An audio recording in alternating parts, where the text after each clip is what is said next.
Warahmatullahi wabarakatuh. Alhamdulillahi rabbil alamin. Wassalatu wassalamu ala ashrafil mursalin. Nabiyyina wa maulana Muhammadin wa ala alihi wa sahbihi ajma'in. Wa ashhadu an la ilaha illallah wahdahu la syarikalah. Wa ashhadu anna Muhammadan abduhu wa rasuluh. Sallallahu alaihi wa ala alihi wa sahbihi wa sallama tasliman katsira. Thumma amma ba'd. Alhamdulillah, puji syukur kita haturkan kehadirat Allah Subhanahu wa taala. Di kesempatan pagi hari ini kembali kita melanjutkan kajian rutin dengan membaca buku fikih ASN dan karyawan. Dan insya Allah kita akan melanjutkan pembahasan kita berkaitan dengan hadiah yang mubah. Berkaitan dengan hadiah yang mubah bagi aparat, pejabat, atau bagi karyawan. Pada pertemuan sebelumnya, kita telah menyebutkan bahwa bagian dari hadiah yang mubah adalah mendapatkan balasan hadiah dari penguasa atau dari rakyat, dari penguasa negara yang lain, atau dari rakyat, disebabkan karena aparat ini pernah memberikan hadiah kepadanya. Dan kemarin telah kita baca perkataan As-Sarakhsi, salah seorang ulama mazhab Hanafiyah, bahwa batasannya adalah balasan itu tidak boleh melebihi dari balasan yang diterima oleh aparat, tidak boleh melebihi dari hadiah yang diberikan oleh aparat tersebut. Jika melebihi, maka sisanya dikembalikan untuk kepentingan kaum muslimin, dijadikan sebagai fai', dijadikan sebagai harta tambahan yang didapatkan karena perang, kemudian dibagikan kepada seluruh pasukan. Dan kalau ini konteksnya adalah negara, maka kelebihan itu dijadikan sebagai bagian dari harta Baitul Mal. As-Sarakhsi, kita ulang perkataan As-Sarakhsi. As-Sarakhsi mengatakan, walau anna amira askaril muslimin ahda ila malikil adu. Ketika pemimpin pasukan kaum muslimin memberikan hadiah kepada pemimpin musuh, kepada raja musuhnya, orang kafir. Fa'awadahu malikul adu. Lalu raja musuh tersebut memberikan balasan yang semisal dengan hadiahnya, maka nadhara fi hadiyati. Dia perlu perhatikan hadiah itu. Fa'in kana mithla hadiyati amiril askar. Kalau nilai hadiah itu seperti hadiah yang pernah dikirimkan oleh pemimpin pasukan muslim, au fihi ziyadatun biqadri ma yataghabadun nasu fihi, atau ada tambahan namun tambahan itu tidak menarik bagi masyarakat, fa huwa salimun lahu, maka itu berhak baginya. Sehingga pasukan kaum atau pemimpin pasukan muslim, aparat muslim ini berhak untuk memiliki hadiah itu. Li'annal jaliba lihadil hadiyah. Karena latar belakang adanya hadiah ini adalah ma qaddama minal ihda'i ilai. Adalah hadiah sebelumnya yang pernah dia berikan kepada raja non-muslim. Wa qad kana fi dzalika 'amilan nafsihi, sehingga dalam hal ini dia bekerja untuk dirinya sendiri. Artinya ini tidak dianggap sebagai bagian dari apa? Sebagai bagian dari tugasnya. Sehingga ketika seorang aparat dia ngasih hadiah kepada rakyat, misalnya duren, ya, dia ngasih hadiah sebuah duren atau beberapa buah duren kepada tetangganya. Lalu tetangga itu memberikan balasan hadiah berupa jajan atau makanan, dan itu senilai dengan duren yang dia berikan, hukumnya diperbolehkan. Dan disebut oleh As-Sarakhsi, وَقَدْ كَانَ فِي ذَلِكَ عَامِلًا لِنَفْسِهِ. Karena di posisi ini, dia sedang melakukan aktivitas untuk dirinya sendiri, aktivitas untuk pribadinya. Sehingga apa yang dia dapatkan dari itu, murni untuk kepentingan dirinya. Lalu beliau melanjutkan, وَإِنْ كَانَ أَكْثَرَ مِنْ ذَلِكَ. bima la yataghabanun nasu fi mithlihi.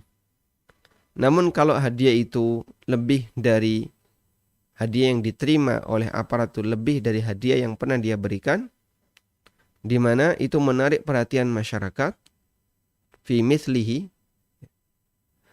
dengan tambahan semisal ini, falahu min dzalika miqdaru qimati hadiyatihi. Maka panglima berhak mengambil yang senilai dengan hadiahnya. Dia ngasih apa kemarin misalnya? Dia ngasih minyak wangi. Dulu salah satu di antara hadiah yang istimewa itu adalah minyak wangi, parfum. Dia ngasih parfum, ngasih minyak wangi. Dan sampai sekarang ya, tradisi masyarakat memberikan hadiah yang istimewa itu salah satunya adalah parfum. Karena dia ringan untuk dibawa, tapi lux, cuman tidak terlalu mahal. Ya. Kemudian dibalaslah dengan apa misalnya? Dengan baju atau dengan kain. Maka dia hanya boleh untuk mengambil falahu min dzalika miqdaru qimati hadiyati.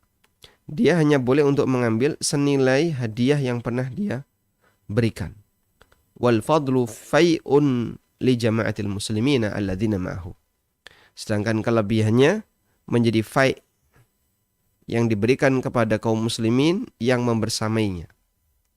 Karena dalam satu pasukan ini, kalau mendapatkan ghanimah, maka seluruh pasukan berhak untuk dapat. Fai' juga seperti itu, seluruh pasukan berhak untuk dapat. Baik. Kesimpulannya, pejabat boleh menerima hadiah dari orang lain sebagai balasan atas hadiah yang dia berikan sebelumnya. Dengan ketentuan, hadiah balasan itu harus semisal atau senilai.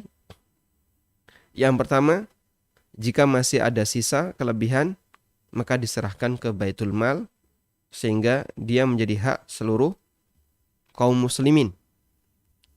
Karena kelebihan itu, kalau dia diterima pribadi oleh pejabat, maka ini masuk sebagai kategori harta gulul. Masya Allah. Tayyib. Semoga bisa dipahami dengan baik, dan kaum muslimin bisa mengambil pelajaran tentang hal ini, yang barangkali banyak di antara kita yang belum memahami ya.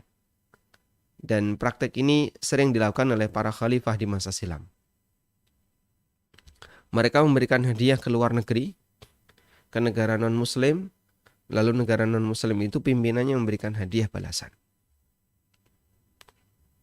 Selanjutnya, kita beralih ke hadiah yang mubah, yang terakhir, yaitu keenam, hadiah yang dibalas dengan yang semisal. Dan ini sebenarnya kebalikan dari kasus sebelumnya. Ada orang memberikan hadiah kepada aparat, lalu aparat memberikan balasan dengan nilai yang sama untuk hadiah itu. Kasusnya berkebalikan dengan sebelumnya. Untuk kasus keenam, ada orang yang memberikan hadiah ke pejabat.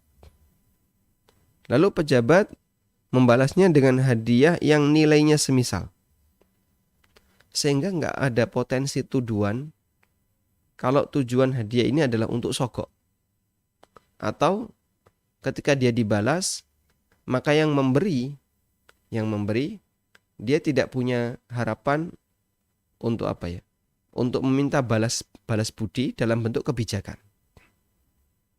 Misalnya, si A seorang pemilik counter memberikan hadiah berupa iPad ke pejabat B.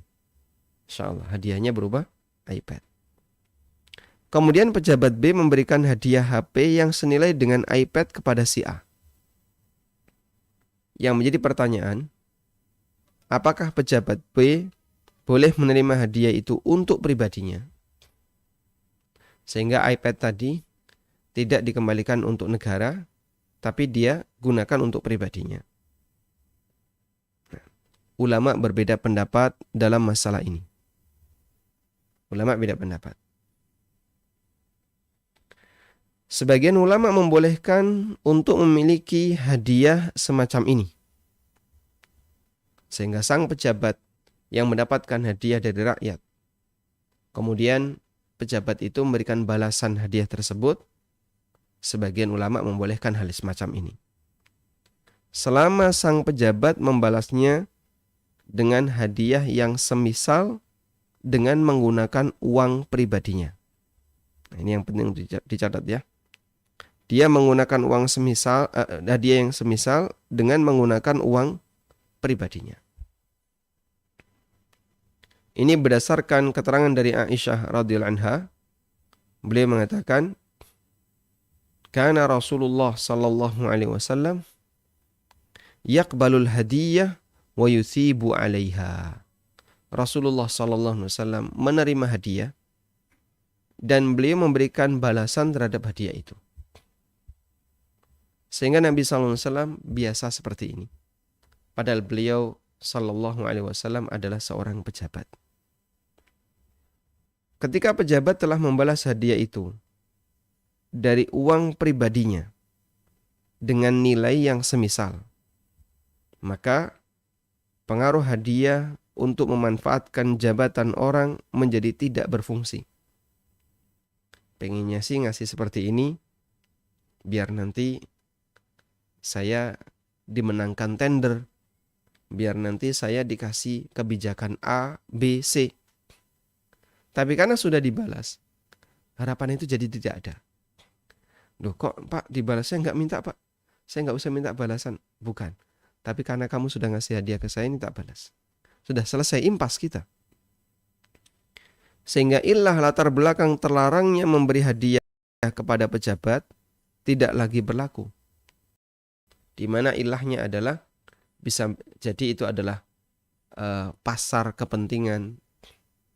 Bisa jadi dalam rangka untuk mencari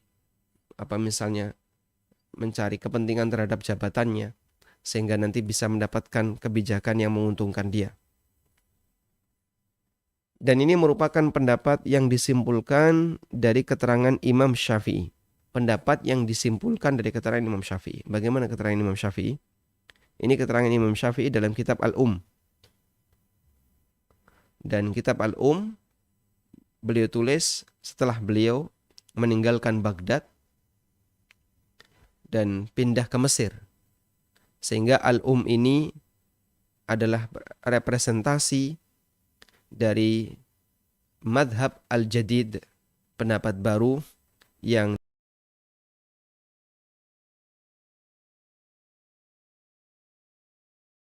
disampaikan oleh Imam Syafi'i. Kata Imam Syafi'i, atau wa in ahda lahu min ghairi hadainil wajhaini ahadun min ahli wilayat, yang memberikan hadiah ke pejabat selain dari dua keadaan di atas.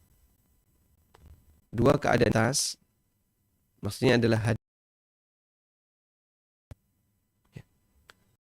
atau hadiah karena dia ingin memenangkan kasus tertentu. Fakanat tafadhal, selain bentuk di atas sebagai bentuk terima kasih. Au syukral husnil muamalati, atau dalam bermuamalah. Fala yaqbalha, maka dia tidak boleh menerimanya. Wa in qabilaha, jika dia tetap menerimanya sementara dia adalah amil zakat, kanat fis sadaqat, maka aku tidak boleh baginya untuk menerima. Fa in qabilaha kanat fis sadaqat, jika dia menerima sementara dia adalah amil zakat, ghaira illa ayyukafi'ahu alaihi biqadriha fayasahu ayyatamawwalaha, dia menerima, maka menurutku dia menerima selain harta zakat, kecuali jika dia membalas hadiah itu dengan yang senilai apa yang dia terima. Dia itu.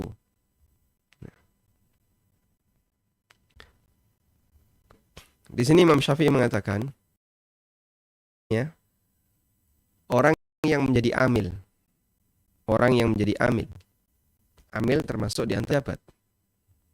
Ketika pejabat diberi hadiah, maka pada asalnya la yaqbalha, tidak boleh dia terima. Wa in qabilaha kanat fi, maka itu dimasukkan sebagai zakat. Dan la yasa'uhu indi, dan dia tidak boleh untuk melakukan itu irahu, selain zakat. Illa ayyukafi'ahu alai, kecuali, nah di sini beliau memberikan kecualian, kecuali kalau dia membalas hadiah itu biha, sesuai dengan nilai yang sama. Fayasa'uhu ayatamawwalaha, maka dari situ dia untuk memilih hadiah tersebut. Jadi kalau misalnya tidak bisa nolak,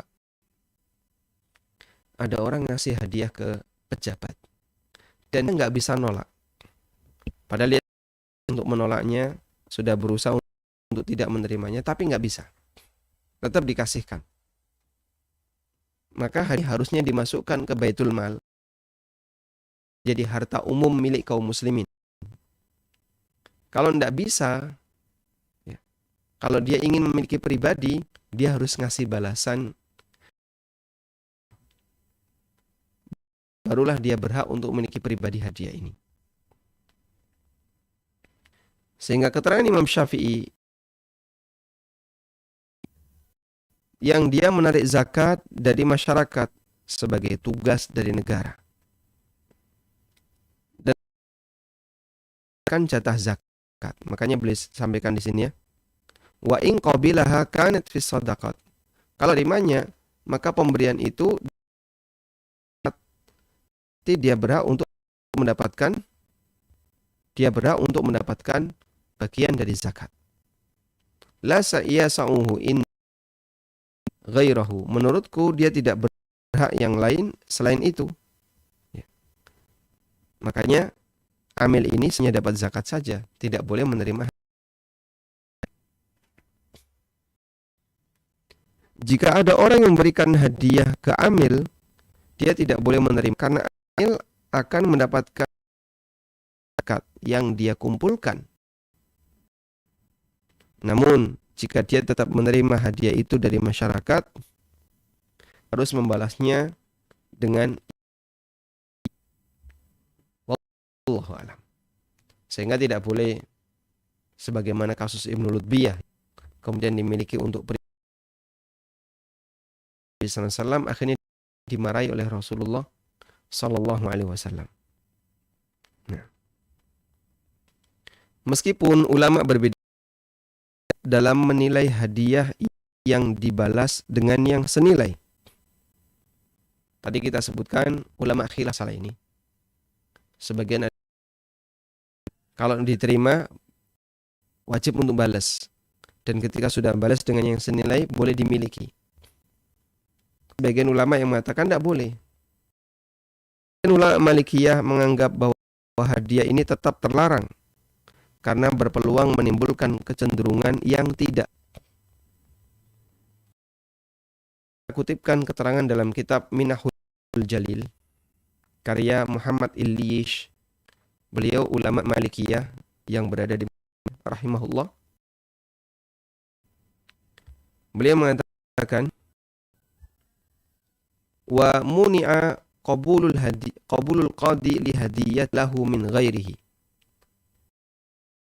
huwa bal walau kafa al qadi man ahda lahu alaiha ay al hadiyah bimithliha.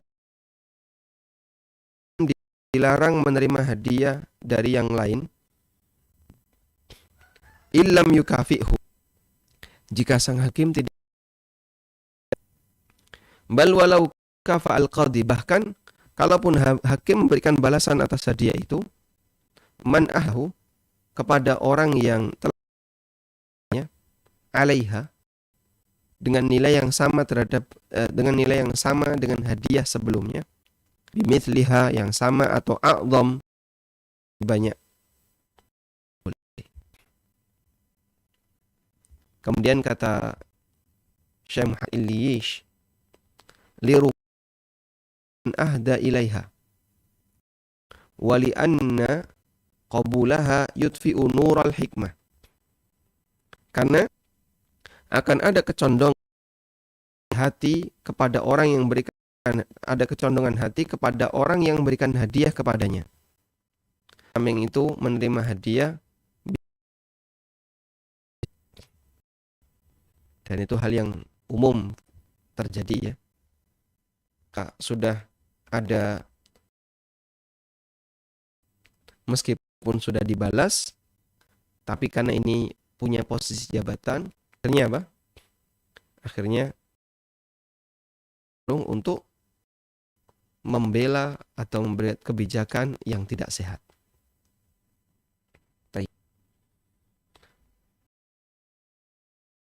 Soleh menyebutkan khilaf ini dalam paper beliau yang berjudul Hadayal Ummal, dan kan paper yang saya jadikan sebagai rujukan hadiah bagi karyawan dan aparat yang diperbolehkan.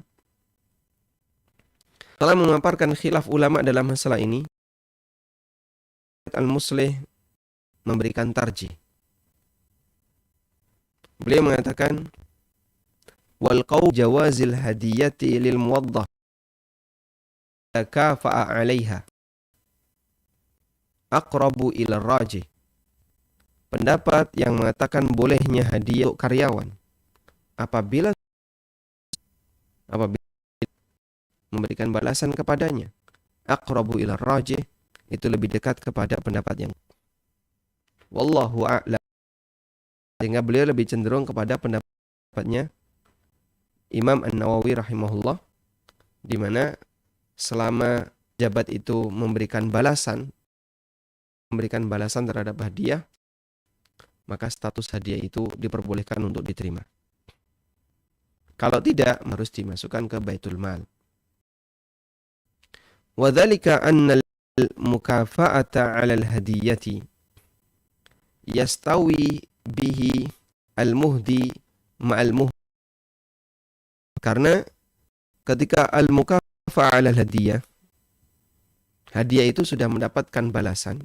Karena adanya balasan terhadap hadiah itu, pemberi yastawi bihil muhdi ma'al muhda ilai, maka menyeimbangkan hadiah dengan hadiah. Ya. Apa yang sudah diserahkan diseimbangkan dengan apa yang dibalas. Fayazu ma yukhsha min ta'thiril hadaya, hilangkan kekhawatiran adanya pengaruh terhadap hadiah untuk pejabat. Ya. Karena harapan orang itu untuk mendapatkan kepentingan jadi tidak ada. Baik. Ini dalam Dhawabit Hadayal Ummal. Ini khilaf ini menunjukkan bahwasanya ulama memberikan perhatian yang begitu detail ya terkait masalah hadiah bagi para karyawan, para aparat negara, pejabat dan seterusnya. Karena dalam masalah ini tadi bisa menimbulkan kecenderungan yang tidak sehat terkebijakan, sehingga sekalipun jadi ada balasan, mereka khilaf. Ada yang mengatakan boleh, ada yang mengatakan tidak boleh. Tayyib. Walhamdulillahirabbil alamin. Dia yang mubah yang terakhir ya, yang keenam. Dan kalau kita ulang dari sekian hadiah yang mubah, maka kita bisa melihat bahwa pada prinsipnya hadiah mubah itu adalah hadiah yang diterima oleh pejabat di luar jabatannya, yang ada kaitannya dengan apa? Dengan dan jabatannya. Dan ada hadiah di mana orang itu boleh menerima dia masih menjabat, yaitu balasan atas hadiah tersebut, atas hadiah yang pernah dia berikan, atau dalam bentuk jamuan tamu, abdiyafah. Setiap orang berhak untuk mendapatkan jamuan tamu, adalah orang yang berhak untuk disebut sebagai tamu, sehingga dia boleh dikasih jamuan makan yang normal. Dan wallahu ta'ala alam. Walhamdulillahirabbil alamin. Dan berikutnya pembahasan selanjutnya kita akan masalah dana pensiun yang insya Allah nanti akan kita bahas terkait asuransi tenaga kerja, kemudian meninggal pada saat dia masih aktif bekerja, lalu bagaimana setelah pensiun, termasuk zakat. Dua tema besar yang belum kita bahas ya. Pertama dana pensiun, yang kedua tentang zakat profesi. Demikian, semoga ini bermanfaat. Wassalamualaikum wa ala alihi wa sahbihi wasallam.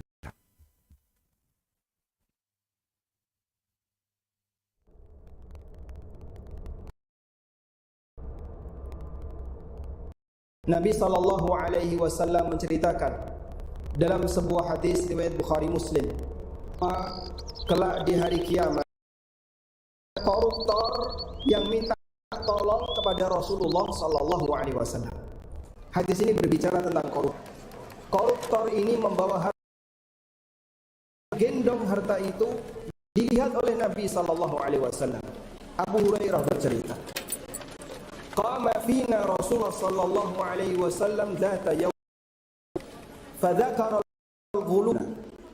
Satu ketika Nabi sallallahu alaihi wasallam berkhutbah di hadapan kami, lalu menyinggung masalah korupsi. Ma huwa 'azzama amrahu. Beliau anggap serius masalah itu. Tsumma qala, lalu beliau bersabda, la ulanna ahadakum yaji'u yawma ala raqabatihi ba'irun lahu ghah. Jangan sampai kelak di hari kiamat aku melihat kalian gendong onta, mengeluarkan suara onta, sehingga onta itu sambil mengeluarkan mengeluarkan suara onta, mengeluh. Yaqulu, kemudian orang ini mengatakan, Allah aghithni, ya Rasulullah, tolonglah aku. Koruptor ini minta tolong kepada Nabi SAW. Artinya mereka saling melihat. Dan koruptor ini juga melihat Rasulullah SAW.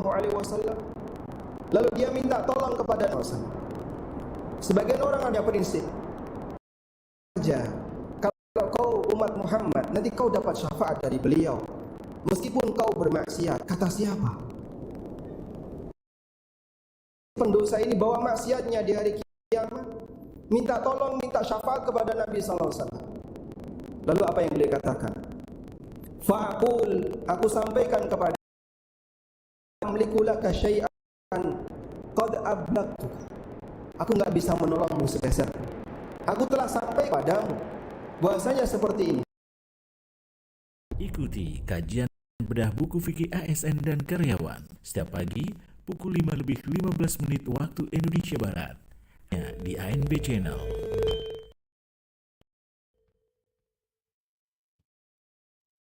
Alhamdulillahirrabbilalamin. Selanjutnya kami persilahkan bagi Anda yang mau bergabung. Assalamualaikum Ustaz. Waalaikumsalam warahmatullahi. Apaan izin bertanya Ustaz, saya adalah seorang kontraktor. Nah, saya mendapatkan sebuah proyek dari kenalan teman saya. Nah, apakah boleh saya berikan hadiah kepada teman saya karena telah memperkenalkan saya kepada rekan beliau begitu Ustaz? Teman Bapak ini statusnya Bapak? Teman saya ini adalah statusnya rekan dari yang memberikan proyek itu kepada saya begitu Ustaz. Jadi tidak ada hubungan karyawan ataupun sejenis yang begitu Ustaz. Beliau bukan pejabat ya? Bukan Ustaz. Baik. Baik ya. Bukan karyawan di instansi itu, bukan ya? Bukan Ustaz. Nah. Ya, yang kedua Ustaz, mohon pencerahannya terhadap bagaimana cara kita mendoakan yang benar terhadap orang tua kita yang telah meninggal Ustaz. Baik. Baik, itu saja Ustaz. Jazakallahu khair. Barakallahu fikum. Wa jazakallahu khairan. Baik, bolehkah kita memberikan hadiah kepada orang yang telah memberikan keuntungan kepada kita berupa jasa tertentu dan seterusnya? Jawabannya diperbolehkan, dan itu hal yang ma'ruf. Allah Subhanahu wa taala berfirman dalam Al-Qur'an, "Wala tansawul fadla bainakum." Janganlah kalian melupakan kebaikan dan jasa orang lain di antara sama kalian. Sehingga kalau ada orang yang berbuat baik kepada kita, maka jangan lupa kita memberikan balasan. Baik berupa balasan materi maupun balasan yang lainnya. Nabi SAW dibantu oleh salah seorang sahabat ketika beliau sedang safar atau melakukan aktivitas tertentu. Kadang ada salah satu sahabat yang minta kepada Nabi SAW, izinkan saya untuk membantu Anda. Maka dibantu oleh sahabat ini sampai seluruh urusan beliau selesai. Kemudian seusai beliau dibantu, Nabi SAW bertanya kepada sahabat ini, Sal, silahkan kau minta sesuatu. Lalu sahabat ini mengatakan, ya Rasulullah, saya cuma minta satu. Apa? Bisa menemani Anda di surga. Jawab Nabi SAW, awa ghaira dhalik. Ada enggak yang lain, permintaan yang lain? Tidak ya Rasulullah, hanya itu. Saya minta, saya bisa menemani Anda di surga. Atau yang lainnya, awa ghaira dhalik. Tidak ada, cuma itu ya Rasulullah. Kemudian Nabi SAW mengatakan, fa'inni alaiha bikathratis sujud. Kalau begitu, bantu aku untuk bisa mewujudkan harapanmu dengan memperbanyak sujud. Sehingga beliau berpesan kepada sahabat ini, sering-seringlah sujud, artinya sering sholat. Semoga dengan itu kau nanti bisa mendampingiku di surga. Membersamai Nabi SAW di surga. Ini salah satu di antara bukti ketika kita mendapatkan bantuan dari orang lain. Karena ini bantuan jasa. Ada sahabat yang dia sibuk melayani Rasulullah SAW. Merapikan tempat tidurnya, menyiapkan sepatunya, kemudian menyiapkan kendaraan beliau, dan seterusnya. Ketika Nabi SAW bangun, kemudian sahabat ini mengambilkan air. Jadi ada sahabat yang menyibukkan dirinya untuk melayani Rasulullah SAW. Kemudian Nabi SAW ingin memberikan balasan kepadanya. Bukan dikasih materi, tapi beliau minta kepada sahabat ini, silahkan minta sesuatu, nanti tak kasih. Ternyata dia minta agar didoakan bisa membersamai Rasulullah SAW di surga. Baik, tentu saja kita memahami begini ya. Surga Nabi dengan surga umatnya jelas berbeda. Karena mereka tidak satu tingkatan. Tapi sahabat ini minta agar nanti bisa menemani beliau di surga. Bagaimana caranya, Pak? Wallahu a'lam. Allah Subhanahu wa taala, zat yang maha kuasa atas segala sesuatu, mudah baginya untuk mengatur bagaimana caranya. Tapi Rasulullah sallallahu alaihi wasallam meminta, fa'inni 'alaiha bikathratis sujud. Bantu aku untuk mewujudkan harapanmu itu dengan memperbanyak sujud. Artinya memperbanyak salat sunnah agar bisa menaikkan derajatmu di surga. Demikian pula Rasulullah sallallahu alaihi wasallam mendapatkan layanan dari sahabat yang lain dan beliau doakan sahabat itu. Dan itu menunjukkan bagaimana bentuk membalas hadiah atau membalas jasa baik orang lain. Kalaupun kita tidak bisa memberikan balasan dalam bentuk materi, minimal kasih balasan dalam bentuk doa. Taib. Sehingga yang saya pahami, wallahu a'lam, Anda berhak untuk memberikan hadiah kepada rekanan Anda itu dengan syarat, satu, dia bukan ASN, dia bukan aparat atau pejabat. Yang kedua, dia bukan karyawan di instansi itu. Bisa jadi dia bukan ASN, tapi karyawan kontrak misalnya, tidak boleh.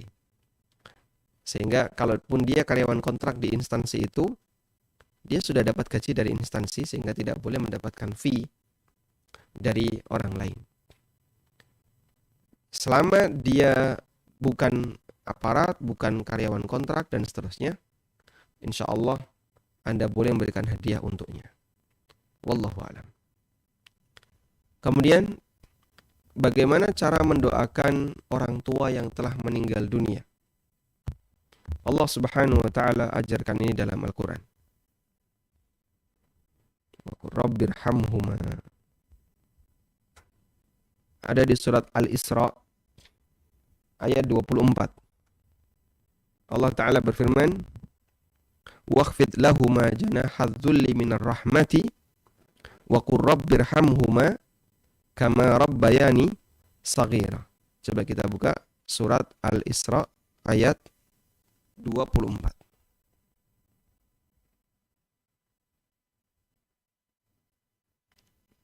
Di surat Al-Isra ayat 24, Allah Subhanahu wa taala menjelaskan tentang bagaimana sikap seorang anak kepada orang tuanya dalam mendoakannya. Wakhfid lahuma janahadz-dzulli minar rahmah. Selalu rendahkan dirimu di hadapan mereka berdua. Minar rahmah, karena rasa kasih sayang. Sayang kepada orang tua, lalu kita merendahkan diri di hadapan mereka. Wa qur rabbirhamhuma, dan ucapkanlah rabbirhamhuma kama rabbayani shaghira. Ya Allah, berikanlah rahmat kepada kedua orang tuaku sebagaimana mereka telah mengasuhku, mendidikku sewaktu aku kecil. Jadi di sini kita menggunakan tawassul. Tawassul pakai apa? Pakai amalan orang tua yang pernah beliau lakukan kepada kita waktu kita kecil. Ya Allah, sebagaimana mereka telah berbuat baik kepadaku sewaktu aku kecil, aku dirawat, ya, ibuku melahirkan aku, sebelumnya ibuku telah mengandungku, dan seterusnya. Kita menggunakan tawassul dengan menggunakan kebaikan yang pernah dilakukan oleh orang tua. Dan ini bentuk tawassul. Kama rabbayani shaghira, sebagaimana mereka telah mendidikku, telah mengasuhku waktu aku kecil. Maka kita minta kepada Allah, karena itu ya Allah, rahmatilah keduanya. Sebagai balasan atas jasa baik mereka terhadap amal mereka berupa mengasuhku di waktu kecil.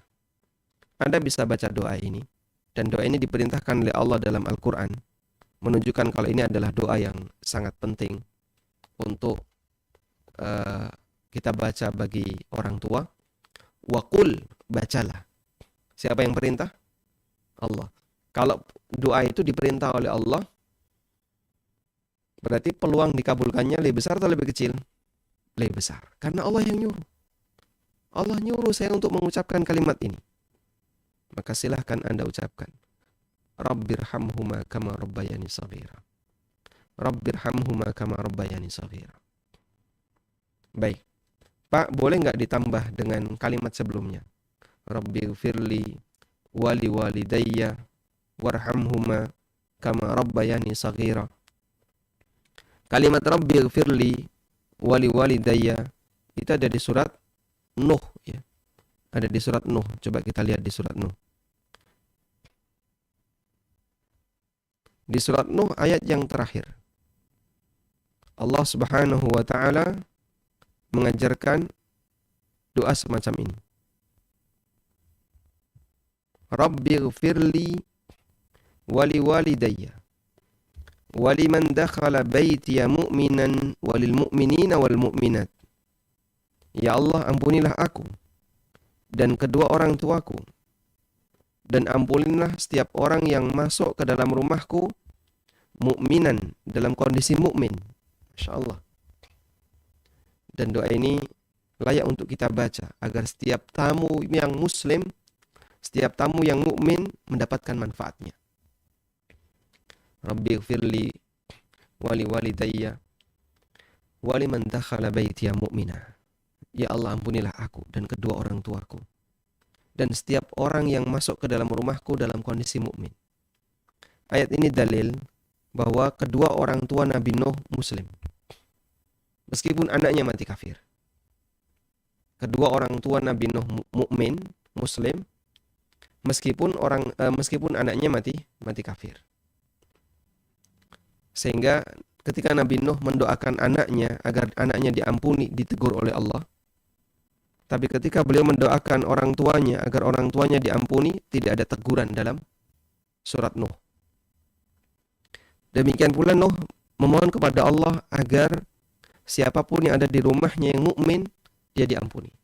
yaitu putrinya, anaknya yang muslim di antara keluarga Nabi Nuh yang ikut naik perahu adalah orang yang berada di rumahnya Nabi Nuh yang beriman.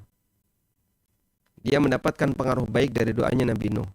Wal mu'minina wal mu'minat, dan ampunilah kaum mukminin laki-laki dan perempuan. Tayyib. Lalu misalnya ini kita ramu dengan itu, boleh atau tidak? Insya Allah tidak masalah.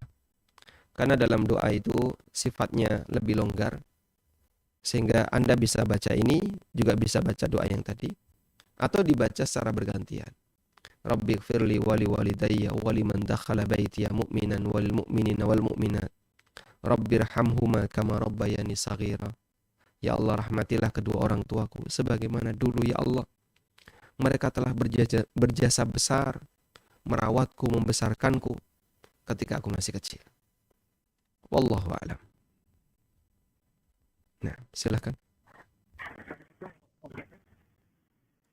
Waalaikumsalam warahmatullahi wabarakatuh. Silakan Bapak.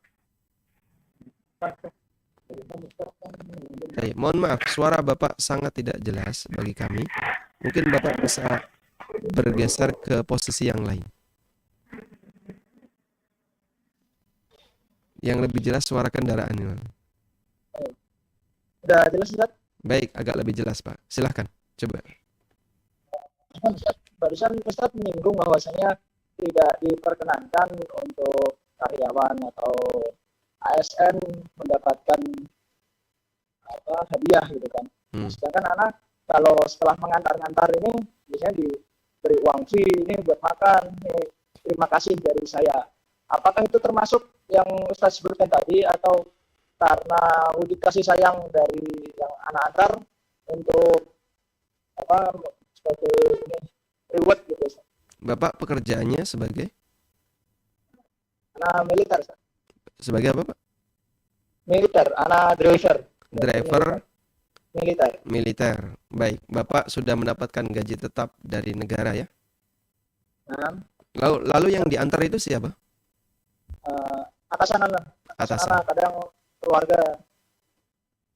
Baik. Tayyib. Assalamualaikum warahmatullahi wabarakatuh.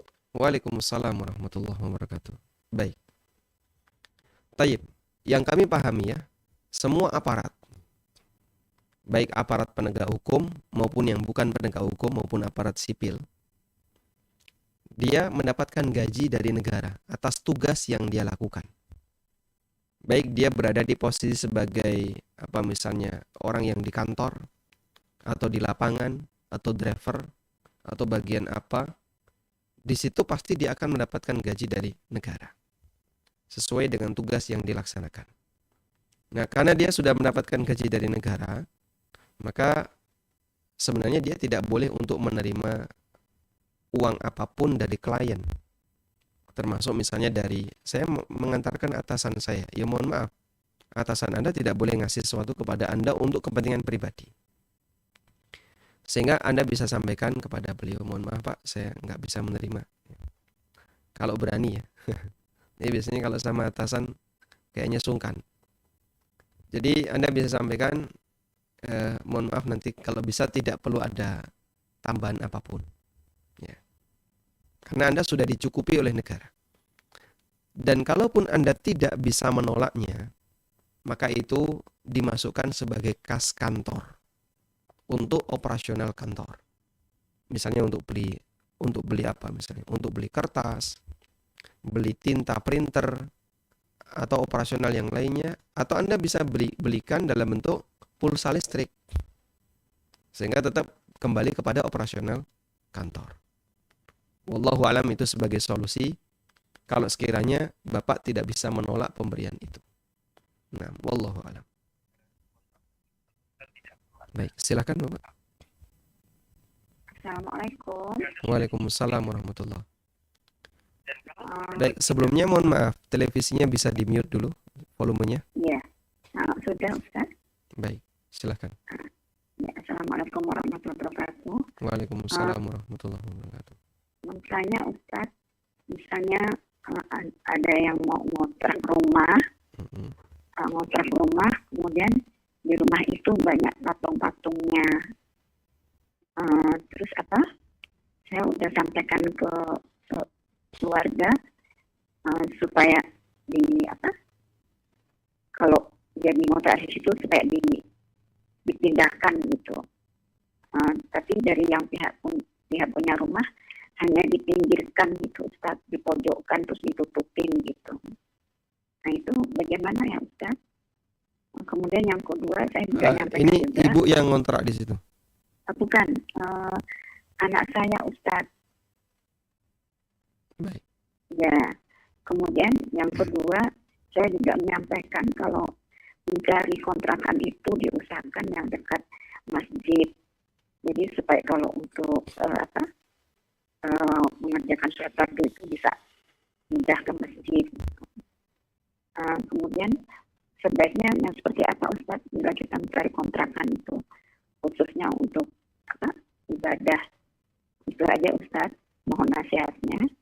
Jazakallahu khairan, barakallahu fi. Assalamualaikum warahmatullahi wabarakatuh. Waalaikumsalam warahmatullahi wabarakatuh. Baik. Kita memberikan apresiasi yang baik untuk orang tua yang dia selalu berusaha memperhatikan kondisi anaknya agar sejalan dengan syariat agama. Terkadang dalam sebuah keluarga ada keluarga yang orang tuanya dapat hidayah, sehingga orang tuanya menjadi pionir kebaikan dalam sebuah rumah tangga. Anak-anaknya mungkin jarang di antara mereka yang dapat hidayah, dalam arti dia belum kenal seperti apa cara sholat yang benar, dia belum tahu adab-adab dalam keseharian ketika berumah tangga dan seterusnya. Maka orang tuanya bisa mengarahkan. Dan sebaliknya ada keluarga anaknya dapat hidayah, dia ngerti sunnah, dia ngerti bagaimana syariat agama, aturan-aturan syariat dia paham. Sementara orang tuanya dia masih jauh dengan pemahaman agama. Allah Subhanahu wa taala takdirkan ini dalam kehidupan kita sehari-hari agar dakwah itu bisa berfungsi dan berjalan. Meskipun ada sebuah keluarga yang satu keluarga kompak, semuanya mengenal syariat agama. Anaknya semangat belajar agama, orang tuanya juga semangat belajar agama, sehingga mereka bisa saling bersinergi, saling kerjasama. Ini anugerah yang luar biasa. Salah satu di antara kelebihan sahabat Abu Bakar radhiyallahu anhu, Abu Bakar As-Siddiq radhiyallahu anhu. Abu Bakar As-Siddiq radhiyallahu anhu itu seluruh keluarganya masuk Islam. Sehingga di antara manaqib ya, di antara keutamaan Abu Bakar yang disebutkan dalam sirah para sahabat, di antara keluarga yang thayyibun ya, keluarga yang anggotanya adalah orang-orang baik, itu adalah Abu Bakar. Anak-anaknya masuk Islam, keluarganya masuk Islam, orang tuanya masuk Islam, sehingga satu keluarga Abu Bakar masuk Islam. Maka kita merasa bahagia pada waktu satu keluarga kita semuanya mengenal syariat Allah. Anak-anak kita kenal syariat, orang tua kita kenal syariat, sehingga bisa saling kerjasama untuk menyemangati dalam rangka mendukung kegiatan dakwah Ahlus Sunnah wal Jamaah. Tayyib. Berikutnya, terkait kasus yang tadi Ibu sampaikan. Apa yang Ibu sampaikan insya Allah sudah bagus ya, mengarahkan anak ketika mengambil kontrakan, memilih kontrakan, itu silahkan dipilih dengan kontrakan yang satu ya, dekat dengan masjid. Tapi tentu saja masjid yang masjid yang bagus ya, dalam arti kegiatannya kegiatan sesuai dengan prinsip Ahlus Sunnah. Kemudian lingkungannya juga perlu diperhatikan. Karena hidup akan lebih nyaman ketika seorang hamba itu dekat dengan Rabb-nya dan punya lingkungan yang baik, yang mendukungnya untuk ketaatan. Tapi namanya manusia, sebagaimana kata ulama, burung itu akan berkumpul bersama kawanannya. Ya. Karena yang namanya al-arwah, ruh manusia, junudun mujannada, itu seperti pasukan. Dan pasukan itu berkumpul sesuai dengan apa, Bang? Sesuai dengan kelompoknya. Ya. Yang pakai baret merah, kumpul baret merah. yang pakai baret hijau, kumpul baret hijau, kan begitu. Sehingga nggak silang, nggak campur. Al-arwahu junudum mujannada. Roh itu seperti pasukan yang dikendalikan. Nah, karena dia seperti pasukan yang dikendalikan, maka kecenderungan orang itu berkumpul dengan yang sejenisnya. Ada lingkungan yang baik, dekat masjid, bahkan dekat pesantren, bahkan dekat dengan sumber ilmu. Dan ada orang yang nggak kerasan tinggal di tempat seperti ini. Dia pengennya bukan seperti ini lingkungan yang saya sukai, dia pengennya menjauh dari situ. Al-arwahu junudun mujannada. Sebaliknya ada orang yang ketika dia tinggal di lingkungan yang jauh dari agama, dia nggak kerasan. Dia nggak betah. Acara tiap hari di sini Pak rame, sering sekali ada acara. Apa acaranya? Lomba. Nanti apa lagi? Arisan. Terus apa lagi? Kumpul-kumpul. Terus apa lagi? Isinya acara hanya murni, memang meriah, cuman murni keduniaan yang sama sekali tidak ada sisi agamanya. Ya. Dan saya pernah tinggal di satu tempat yang acara keduniaannya itu dominan. Banyak acara di situ, meriah. Ya kita merasa nggak kerasan, nggak betah. Ya. Acara keagamaannya hampir nggak ada kecuali hari raya. Acara keduniaannya yang dominan. Nanti Natalan ada acara apa, kemudian tahun baru ada acara lagi. Al-arwahu junudun mujannada. Roh itu seperti pasukan yang dia akan berkumpul sesuai dengan kelompoknya. Makanya bagi mereka yang punya karakter yang baik nanti akan kumpul dengan orang yang baik. Nah, di sini penting untuk memilih lingkungan dan tetangga ketika kita ingin bisa hidup dengan nyaman. Maka sangat bagus jika Anda memilih di mana saya harus ngontrak ya, agar kita bisa beraktivitas dengan orang lain secara benar. Wallahu a'lam. Assalamualaikum Ustadz. Waalaikumsalam warahmatullahi wabarakatuh. Bila bendahara semua kantor ditugaskan untuk rapat koordinasi dengan bank konvensional mitra pemerintah, bagaimana status hidangan dan souvenir yang diberikan oleh bank tersebut? Jazakallahu Ustaz. Bagaimana status hidangan dan souvenir yang diberikan oleh bank ketika melakukan rapat dengan pihak bank? Wallahu alam, hadiah yang diberikan oleh bank itu secara umum bisa kita bagi jadi dua ya. Hadiah dari bank.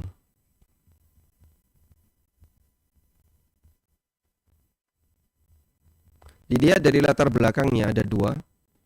Yang pertama, hadiah karena kita menjadi nasabah bank. Nasabah kreditur. Nasabah kreditur itu berarti yang nabung. Sehingga di posisi ini kita memberi utang ke bank. Memberi utang ke bank karena kita menjadi nasabah bank, nasabah kreditur. Maka hadiah ini wajib ditolak. Hadiah tidak boleh diterima. Anda jadi nasabah kreditur, kemudian berada di bank, lalu dikasih hadiah, ada jajanan pasar, ada makanan-makanan, tidak boleh untuk diambil. Baik. Yang kedua, hadiah bukan sebagai nasabah kreditor. Bukan sebagai nasabah kreditor. Contohnya apa Pak? Hadiah untuk CSR. Bank mengeluarkan dana CSR, diberikan kepada masyarakat sekitar kantor. Nah, bolehkah hadiah ini diterima? Contoh yang lain apa Pak? Contoh yang lain misalnya hadiah hadiah promosi. Bank melakukan iklan, lalu dilakukan perlombaan. Lomba, nanti hadiahnya dari bank. Untuk bagian ini ulama khilaf. Ulama beda pendapat. Ada sebagian yang mengatakan boleh diterima dan ada sebagian yang mengatakan tidak boleh diterima. Wa ala kullin, intinya adalah dalam masalah ini, kalaupun Anda menerima hadiah itu, maka statusnya berarti memilih pendapat yang mengatakan boleh. Dan itu pendapat yang diriwayatkan dari Ibnu Mas'ud. Beliau pernah ditanya oleh seseorang, ada si A yang dia mendapatkan harta dari hasil riba, kemudian diberikan hadiah itu kepada saya. Bolehkah saya terima? Jawab Ibnu Mas'ud radhiyallahu anhu, lakal hanna wa alaihil ana. Kamu berhak untuk mendapatkan hadiah itu dan dosanya dia yang nanggung. Namun sebagian ulama mengatakan hukumnya makruh, dan ini pendapat Syafi'iyah. Makruh untuk menerima hadiah dari orang yang dominan pendapatannya haram. Dan ada yang melarang, dan itu adalah pendapat Malikiyah. Sangat keras, tidak boleh menerima hadiah dari orang yang pendapatannya dominan haram. Wallahu a'lam. Assalamualaikum Ustaz. Waalaikumsalam warahmatullahi wabarakatuh. Seorang ASN ditugaskan di daerah, setelah selesai tugas dikasih oleh-oleh berupa makanan atau buah. Apa hal semacam ini boleh? Kalau Anda dikasih hadiah berupa makanan atau buah setelah Anda melaksanakan tugas, maka boleh diterima dengan syarat apa? Dengan syarat apa? Kalau kita pakai pendapatnya Imam Syafi'i, syaratnya dikasih balasan. Hadiahnya berapa? Oh, ini nilainya kira-kira sekian. Kemudian buahnya nilainya kira-kira sekian. Anda belikan sembako, lalu dikasihkan kepada yang ngasih hadiah. Pak, ini hadiah dari kami. Terima kasih banyak karena Bapak sudah ngasih hadiah ke saya. Nah, kalau Anda ngasih balasan dengan yang senilai, maka insya Allah hadiah itu boleh untuk Anda terima. Tapi kalau Anda tidak ngasih balasan, hadiah itu tidak boleh diterima. Dan di sini Anda karena sudah meninggalkan daerah itu, barangkali masyarakat merasa terbantukan dengan posisi Anda di sana, sehingga mereka berterima kasih lalu ngasih sesuatu. Artinya ini tidak ada kaitannya dengan masalah kebijakan. Sehingga silakan diterima untuk dimiliki pribadi, tapi ya Anda harus ngasih balasan. Sebagaimana dalam kasus yang diceritakan Imam Syafi'i. Amil zakat, dia narik zakat. Lalu dikasih hadiah oleh warga. Pada asalnya nggak boleh dia terima. Karena amil zakat ini hanya berhak nerima zakat. Dan nanti dia dikasih zakat. Dikasih zakat oleh negara sebagai amil. Tapi kalaupun misalnya dia nggak bisa menerima dan tetap ingin memilikinya, maka dia harus ngasih balasan terhadap hadiah itu. Dengan nilai yang semisal. Wallahu a'lam. Sallallahu ala nabiyyina Muhammadin wa ala alihi wa sahbihi wa sallam. Wa akhiru da'wana alhamdulillahi rabbil alamin. Subhanakallahumma wa bihamdika asyhadu an la ilaha illa anta astaghfiruka wa atubu ilaik. Wassalamualaikum warahmatullahi wabarakatuh.